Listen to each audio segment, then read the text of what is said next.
할렐루야, 아멘. 주일날 시간마다 저에게 주어진 시간에 지금 구원론을 공부하고 있습니다. 이 구원의 서정 이렇게 살펴보면 화면에서 볼 수 있죠. 살펴보면은 구원의 이 청사진이라고 볼 수 있는, 하나님의 청사진이라 볼 수 있는 그런 모습들이 이렇게 연상이 되어집니다. 하나님이 우리를 어떻게 합니까? 먼저 선택하고, 선택한 우리를 부르시고, 부른 우리에게 중생의 거듭남의 은혜를 주시고, 또 회개케 해서 우리에게 또 믿음을 선물로 은혜로 주십니다. 또 믿음에 근거해서 의롭다 칭하시고, 의롭다함을 받은 우리들을 하나님의 자녀, 양자로 삼으시고, 또 성령 의지함 속에 날마다 주님을 본받아가는 성화의 과정을 걸어가게 하시고, 끝까지 견인 붙잡아 주셔서 완전한 영화의 자리에 이르게 해서 부활의 주님 품에 안기게 하신다는 겁니다.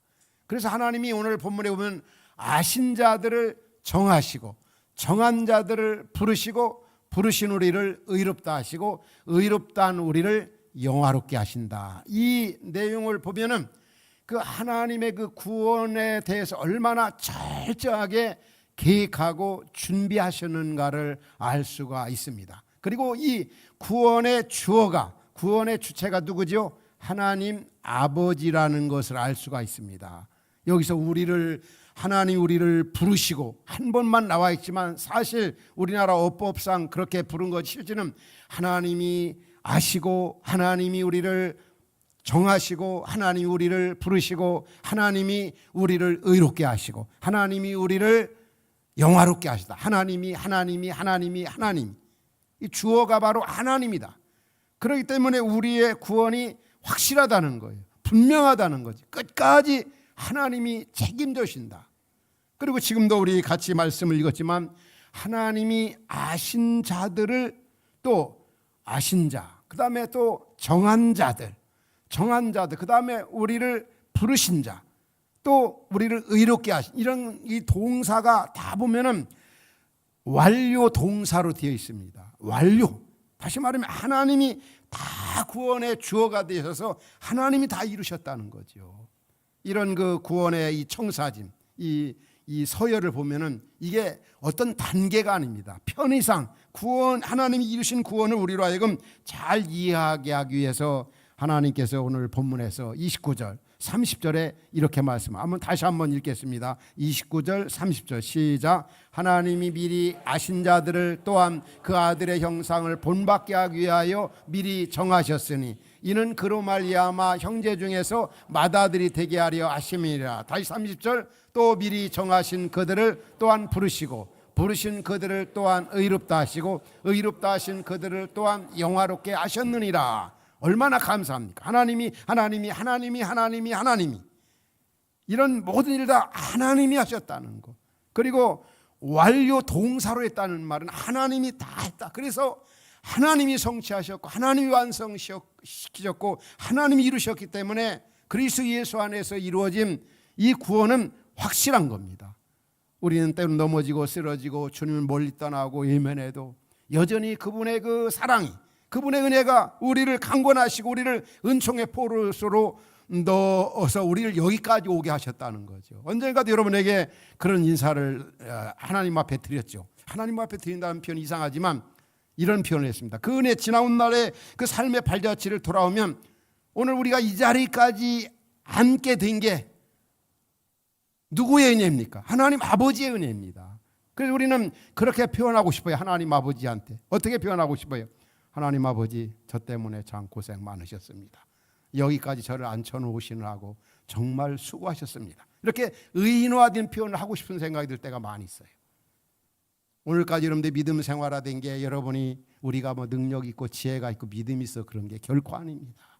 하나님이 우리를 아시고, 하나님이 우리를 정하시고, 하나님이 우리를 부르시고, 하나님이 그래서 그 나라 가기까지 주께서 우리의 구원을 확실하게 이렇게 붙들으시고 책임져 주시고 보장해 주신다. 성령이 보증이 되신다까지 말씀합니다. 하나님이 보증이 되신다. 얼마나 확실합니까? 다시 한번 그 은혜와 그 사랑에 감사할 수 있기를 주의 이름으로 축원합니다. 그분의 그 사랑, 그분의 그 은혜, 자주 여러분들에게 제 신앙 고백을 말씀드렸습니다. 자주 말씀드립니다. 나는 세 가지 아주 수동형 이 문구를 참 좋아한다. 지금까지 살아온 그 삶의 여정, 목회 여정을 돌아오면 은총의 포로가 되다. 그분의 사랑이 나를 강권하시도다. 성령의 매임을 받아. 이건 저뿐만이 아니라 여러분 모두에게도 마찬가지입니다. 그래서 바울이 내가 많이 수고하고 많이 고생했지만 나의 나딤은 하나님의 전적인 은혜라고 고백한 겁니다. 여기서부터 우리의 헌신과 섬김이 시작이 돼야 됩니다. 이 사랑, 이 은혜 다 빼놓고 내가 모두 하고 그러다 보면 막 죄짓고 피곤하고 흔들리고, 이게 구원의 그 은총, 이 구원의 감격이 신앙생활에 있어서 기반이요, 기초요, 원천이요, 바탕이요, 이게 아주 근본이라는 걸 잊지 말아야 됩니다. 나무로 말하면 뿌리와도 같은 겁니다. 그럴 정도로. 그래서 우리는 생각합니다. 정말 내가 구원함을 받았는가? 하나님의 자녀인가?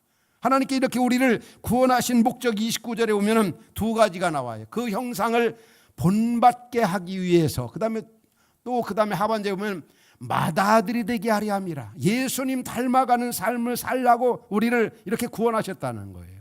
내적인 면이나 애적인 면에서 이 자녀들이 부모를 닮는 것처럼 특히 내면적인 면에서 예수님 닮으라고. 또 하나는 맏아들이란 말은 부모가 낳은 자녀 중에 맨 큰 아들이 바로 맏아들이죠.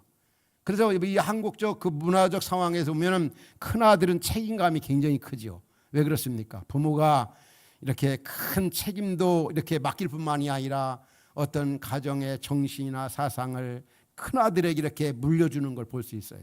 때로는 뭐 재산까지도 다른 아들보다. 그게 뭐 성경적이다 아니다를 떠나서 그만큼 맏아들은 가정에서도 중심이 되고 가장 어떤 대표성을 가지고 있다는 거죠. 하나님께서 왜 우리를 이렇게 구원하셨느냐?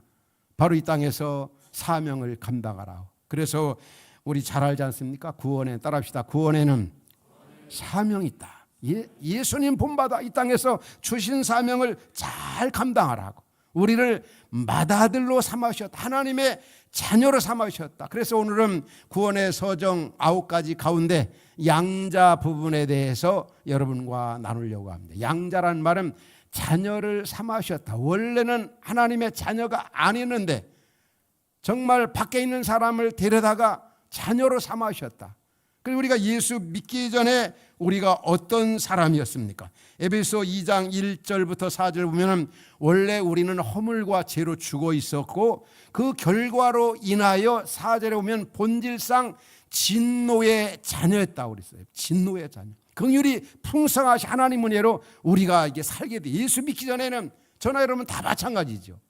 본질상 진노의 자녀였고 그리스도 밖에 있었고 그리고 또 허물과 죄로 영적으로 완전히 죽어 있었고 하나님을 모르던 우리들이었습니다. 그러던 우리를 에베소 2장 12절부터 14절에 오면 뭐라고 말씀합니까? 그때 예수 믿기 전 BC, 예수 믿기 전에 그리스도 밖에 있었고 이스라엘 나라 밖에 사람이었고 약속의 언약들에 대해서는 애인이었고 세상에서는 소망도 하나님도 없는 자이더니 이제는 그리스도 안에서 멀리 있던 너희가 그리스도 예수 안에 그리스도의 피 십자가로 말미암아 가까워지게 된 겁니다. 예수 믿기 전 우리의 영적인 상태는 어땠느냐? 예수 믿은 후에 우리의 신분이 어떻게 바뀌었습니까? 엄청나게 바뀌었죠. 그리스도 예수를 믿으면 하나님의 자녀가 됨 속에서 회복된 게 뭡니까? 다시 이제 에베소 2장 19절에 오면은 이제 그리스도를 믿음으로 말미암아 이제부터는 너희는 애인도 아니고 뭐라고 했습니까? 나그네도 아니고 오직 성도들과 동일한 시민이요 하나님의 식구 가족이라 권속이라 이렇게 말씀합니다. 믿기 전과 믿은 이후에 BC와 AD 이게 얼마나 차이가 있습니까?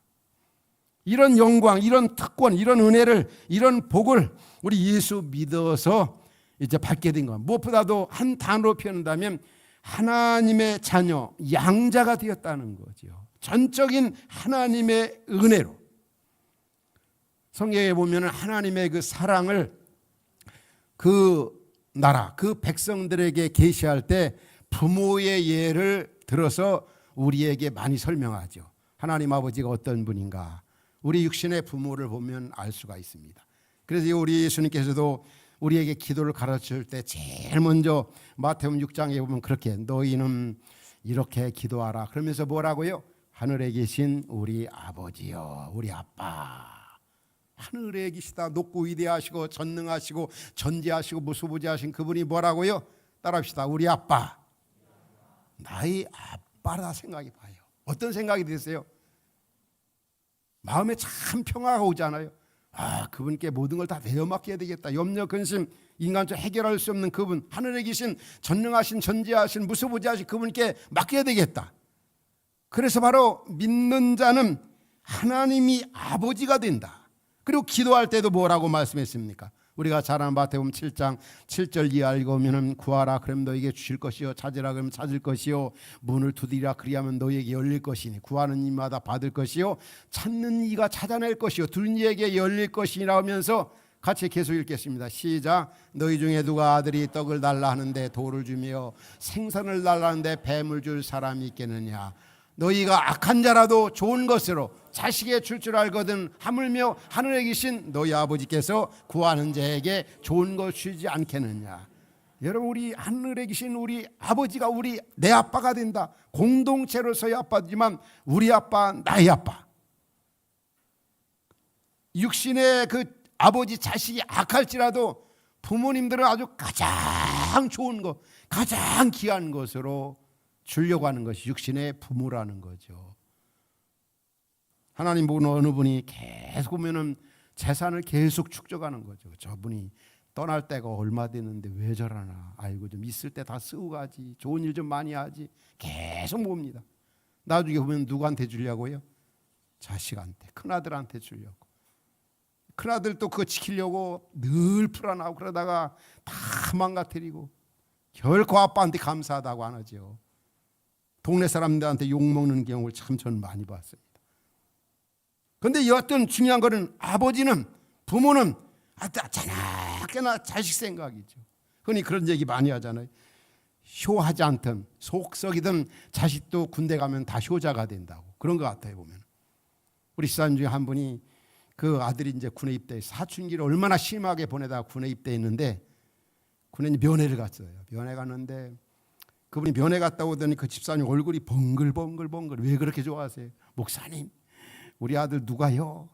나 존경한대요. 나 공경한대. 그 말 나 처음 들었어요. 너무너무 좋다는 거야. 아들이 자기를 공경한다, 존경한다 처음 들었다고 너무 좋아하더라고. 제가 아는 어느 목사님은 아들 군 입대하기 전에 꽃게를 아주 너무 좋아했어요. 근데 군대 간 이후에는 아들 생각나서 2년 3년 동안 한 번도 꽃게를 못 먹었대요. 저 같은 경우도 큰아들이 양구에서 이렇게 군대 생활했어요. 최전방이죠. 또 둘째 아들이 이제 그 철원 우리 박성민을 기도하신 박성민 이사님 거기서 조금 윗상사리 그쪽에서 이렇게 근무했는데 제가 군대가 있는 동안은 늘 보면은 쌀 먹게 어떤 쌀 먹느냐면 오대산 양구쌀 그리고 또 철원쌀. 딴 때는 보이지도 않고 제가 쌀 사러 간 적이 없어요. 우리 아내가 잘 알아요. 떨어지면. 그러나 아들 군대 간 사이에는 원당 농업에 와서 꼭 계속 철원쌀 그다음에 양구 무슨 오대산 쌀. 왜 그럴까요? 그럼 다 그런 것 같아요. 이 부모가 늘 그 자식 생각. 이게 우리의 육신의 그 부모의 그런 마음입니다. 우리 하나님 아버지가 진짜 자기 아들을 아끼지 아니하시고 모든 사람을 위하여 내어주시니까 어찌 그 아들과 함께 그 자녀에게 좋은 것을 왜 주지 않겠나. 이게 우리 하나님 아버지라는 거. 이분이 이렇게 우리에게 그 귀한 사랑을 주셨던 겁니다. 그 은혜와 그 사랑이 얼마나 큽니까? 그러면 문제는 그겁니다. 진짜 내가 아버지의 자녀나 이거죠. 하늘에 계신 우리 아버지. 한번 이 시간에 여러분들이 너무 잘하는 말씀들이지만 한번 정리를 한번 해봤으면 좋겠어요. 내가 진짜 하나님의 자녀고 하나님 아버지가 우리 아빠인가를 한번 점검해봤으면 좋겠어요. 우리 고린도후서 13장에 그런 말씀 나오죠. 뭐라고 나옵니까? 고린도후서 13장 5절에 오면은 너희는 믿음 안에 있는가 너희 자신을 좀 한번 시험 테스트 해봐라. 너희 자신을 그래서 확증하라. 하나님의 자녀인가 아닌가, 구원받았는가 안 받았는가, 예수 그리스도께서 너희 안에 계신 줄을 너희가 스스로 알지 못하느냐. 그렇지 않으면 너희는 버림받은 자니라 그랬어요. 내가 진짜 하나님의 자녀인가? 말만 피상적이고 관념적으로만이 아니라 진짜 내가 하나님의 자녀인가 점검해 볼 수는 제가 한 7가지 정도를 한번 정리해 봤어요. 화면에 오면 먼저 내가 진짜 하나님의 자녀 맞아? 내가 진짜 예수 그리스도 그를 믿는가? 믿는다는 게 뭡니까? 그분께서 나를 위해 십자가에 고난받고 죽으시고 부활하신 거, 그 객관적인 사건을 주관적으로 사실을 사실대로 그대로 받아들이냐 이거예요. 예수님이 하신 말씀, 그 약속의 말씀 내 그대로 받아들이느냐 이거예요. 그대로 믿느냐 이거. 예수님이 2000년 전에 십자가에 고난받고 죽고 부활한 거 나하고 무슨 상관이 있어? 그건 그거고 나는 다 이러면 안 되는 거죠. 그 객관적인 그 사건을 주관적으로, 그가 찔리면 내 허물 때문이, 그가 상하면 내 허물 때문이다, 나 죄 때문이라는 걸 확실하게 주관적으로 받아들이냐 믿느냐 이거죠. 하나님 말씀. 그러면 하나님의 자녀인 거예요. 왜? 성경에 그렇죠. 나 영접하는 자 그 이름을 믿는 자는 하나님의 자녀가 되는 권세를 주셨으니 주 예수를 믿으라. 그리하면 너와 네 집이 구원을 받으리라. 믿으라. 믿으라는 게 뭡니까? 예수님이 하나님됨을 포기하고 나 구원을 위해 십자가에 죽으셨다. 내 죄 해결을 위해서 죽으셨다. 고난받으셨다. 부활하셨다. 이걸 믿는 거. 이게 바로 구원 받았는가 안 받았는가. 두 번째 한번 화면에서 이렇게 보시기 바랍니다. 두 번째는 믿는 그분을 만나고 나서 가치관의 변화가 일어나는가. 세상은 달라지지 않았어요. 예수 믿기 전이나 믿는 후에. 내가 변화가 되면 세상이 달라지는 거죠. 생각하고 행동하는 거 말하는 거 이전과는 확실하게 달라요. 옛날에는 돈이 다 돈 좋죠. 돈이 첫 번째. 그러나 돈보다 더 좋은 게 믿음이 될 수 있고 사랑이 될 수도 있고 옛날에 막 보이는 것 이상이 전부인 것처럼 살았어요. 그러나 그렇지 않아요. 그 다음에 세 번째 보면 그분이 주시는 기쁨과 평안이 무엇인지 느끼는가. 우리가 살면서 평안한 기쁨이 많이 있죠.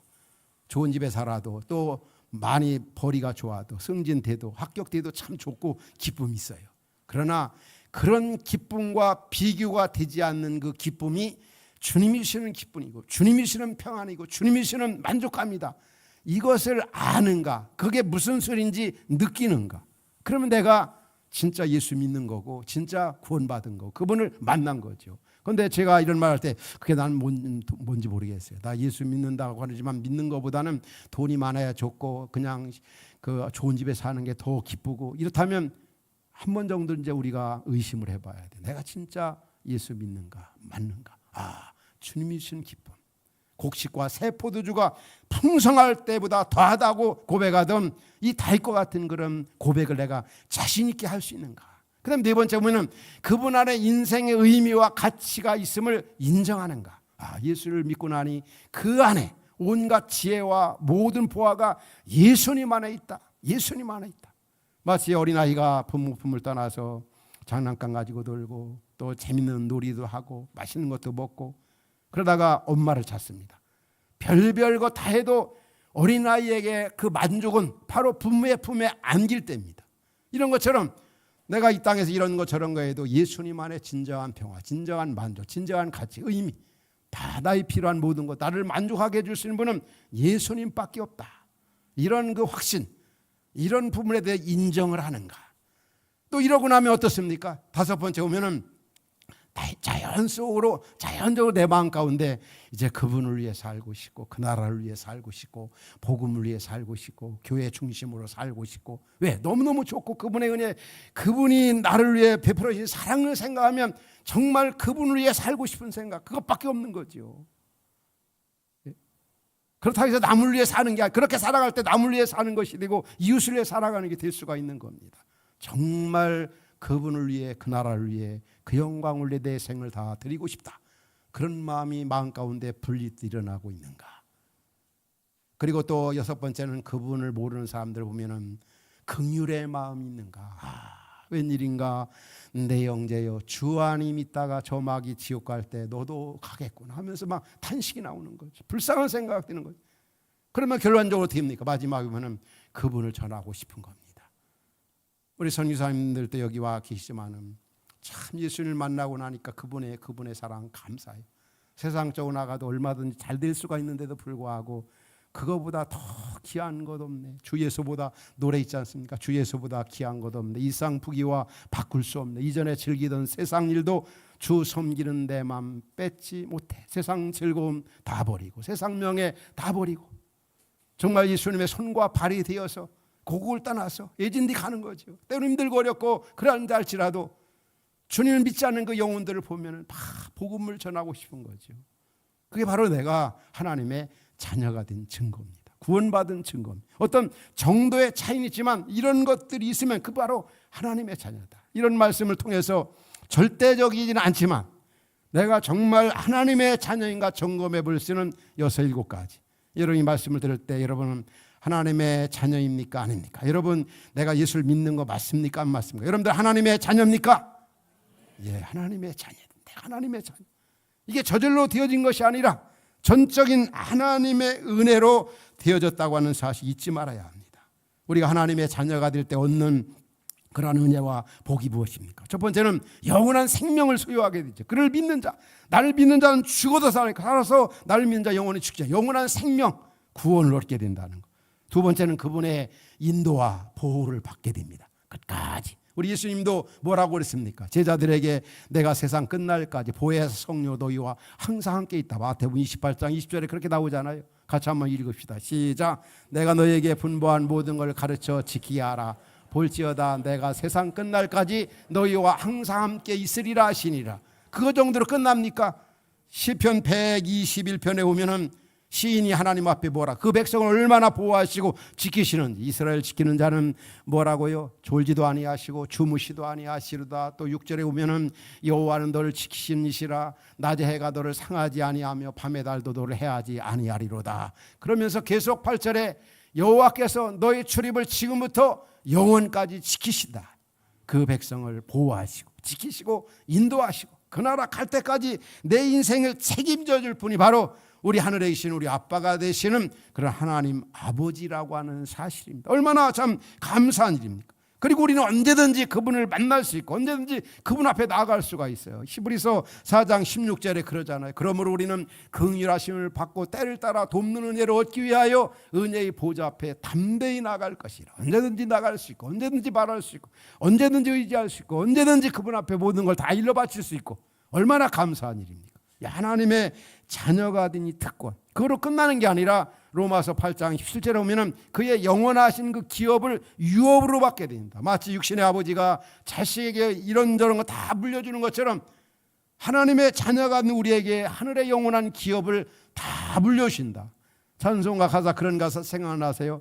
나의 영원하신 기업 생명보다 귀하다. 나의 갈 길 다가도록 나와 동행하소서. 나의 영원하신 기업 생명보다 귀하다. 결론적으로 우리 말씀을 나누고 싶어요. 그럼 이 은혜와 이 사랑, 하나님의 그 자녀가 된 이 기쁨, 양자 하나님의 자녀 삼으심 너무 감사하다. 이게 저절로 된 것이 아니라 엄청난 대가 지불로 하나님 되심을 포기하고 이 땅에 오셔서 우리를 위해 죽으심으로 그렇게 우리를 사랑하셨어요. 얼마나 사랑하셨는지. 죽기까지 사랑하셨다. 요즘에 우리 새벽에 큐티하는 부분이 창세기 부분 아닙니까? 아브라함 얘기, 이삭 이야기, 특별히 족장들 가운데 야곱 우리가 아는 대로 얼마나 참 나쁜 사람입니까? 막 아버지 속이고 형 속이고 목적을 위해 수단 방법 가리지 아니하고 그래도 하나님이 얼마나 야곱을 사랑하는지 이제 형 야곱의 삼촌 댁 가서 라반을 통해서 20년 동안 막 훈련을 받는 거죠. 그래서 이 라반한테 자기가 아버지 속이고 형 속였는데 자기도 이제 삼촌한테 속임을 당하죠. 그러면서 하나님이 그를 다듬어 가십니다. 나중에 보면은 얼마나 그 인생 후반전에 끝에 가면 야곱이 성화된 모습으로 나타나는지 몰라요. 그렇게 하신 것도 바로 하나님이시죠. 하나님이 다듬어 가신 거예요. 그런데 중요한 거는 얼마나 야곱을 사랑하셨는지. 제가 이 말씀을 준비하면서 야곱이라는 말이 성경에 얼마나 많이 나올까 한번 살펴봤어요. 그런데 창세기만 해도 160번 정도 하나님이 야곱이라고 불러요. 야곱. 하나님이 야곱을 너무 좋아하시는 거예요. 그리고 성경 전체에서는 한 340번 야곱이라는 이름이 나오더라고요. 여러분 오늘 그 야곱을 보면 나의 모습, 우리의 모습을 볼 수 있어요. 그러니까 야곱 같은 우리를 하나님이 그렇게 하나님의 자녀로 삼으시고 우리를 사랑하신다는 거예요. 그 은혜와 그 사랑을 받은 우리들, 그냥 그거로 여러분들 끝내시겠습니까? 뭔가 그분께 우리가 반응이 있어야 되지 않겠어요? 그 반응이 뭐겠습니까? 이제는 믿기 전처럼 옛날처럼 살지 말아야 됩니다. 수요일날 제 설교에 에베소 교회에 대해 설교했습니다. 에베소 교인들, 예수 믿는다는 사람들이지만 믿고 나서 교회 안에서 보면 옛날처럼 사람들이 아주 수두룩했어요. 거짓말도 많이 하고 도둑질도 많이 하고 화도 잘 내고 말이야. 말이 아니었어요. 그러니까 바울이 에베소 교회 성도들에게 뭐라고 권합니까? 에베소 4장 20절에 보면 너희는 유혹의 욕심을 따라 썩어져가는 구습을 딴 옛사람을 벗어버려. 따라합시다. 옛날처럼 살지 말자. 옛날 예수 믿기 전처럼 그런 가치관 가지고 살지 말라는 거죠. 이제는 그만. 이제 옛날 죄짓고 나쁜 짓 하고 주님을 떠났던 것 그때로 이제는 끝내버리고 이제는 새 사람답게 하나님의 자녀답게 살아야 되지 않아요. 그래서 바울이 에베소 5장에서 그렇게 말합니다. 에베소 5장 8절 9절에 오면은 너희가 전에는 이제 어둠이었다. 이제는 주 안에서 빛의 자녀가 되어 하나님의 자녀가 되었으니 빛의 자녀들처럼 행하라. 빛의 자녀, 빛의 열매는 뭐라고요? 같이 읽겠습니다. 시작. 빛의 열매는 모든 착함과 의로움과 진실함입니다. 모든 착함. 근데 예수 믿고 나면 여러분들 착하다 소리 좀 많이 들으시기 바랍니다. 가정에서도 저분 옛날에 진짜 싸나오는데 저분 교회 나가더니 서서님 화평교회 나가더니 진짜 착해졌네. 이런 소리. 제가 우리 사람 만나면서 제일 반했던 게 뭔지 아세요? 영선, 선자만 들어가도 얼마나 좋았는지 몰라요. 착하다. 영화로울 영. 제가 다 좋아하는 단어가 아내 이름 안에 다 있어요. 하나님을 영화롭게 하자. 선하게 살자. 살아보니까 정말 진짜 그렇더라고요. 그 다음은 얘기는 안 하겠어요. 정말 착한 거. 이 착하다 소리 듣는 것 정말 중요한 거지. 의로움과 진실함. 진실하게 살아가는 거. 이게 이제 구원받기 위해서 그렇게 살아가는 게 아니라 의로움과 진실함과 착실함. 이게 바로 하나님의 자녀가 된 하나의 증거라는 거죠. 어떻게 하면 좀 그분을 영화롭게 할까? 어떻게 하면 그분을 기쁘시게 할까? 하나님께서 그리스도 예수 안에서 이루어진 이 구원 얼마나 감사합니까? 바울이 로마서 오늘 본문에서 그렇게 고백하죠. 로마서 8장 31절 이하를 보면은 그가 그렇게 말합니다. 그리스도 예수 안에 이루어진 구원. 누가 무슨 말하리요 말이요. 누가 우리를 대적하리요. 또 33절에 오면 32절에 오면 또 뭐라고 그러죠? 누가 우리를 고발하리요. 또 34절에 오면 누가 우리를 뭐라고요? 정죄하리요. 또 35절 누가 우리를 그리스도의 사랑에 끊으리요. 이 단어 5가지가 참 너무 좋은 것 같아요. 여러분 암기할 수 있어요? 누가 무슨 말하리요. 누가 우리를 대적하리요. 누가 우리를 고발하리요. 누가 우리를 정죄하리요. 누가 우리를 그리스도의 사랑에서 끊으리요. 누구도 그럴 수 없다는 거죠.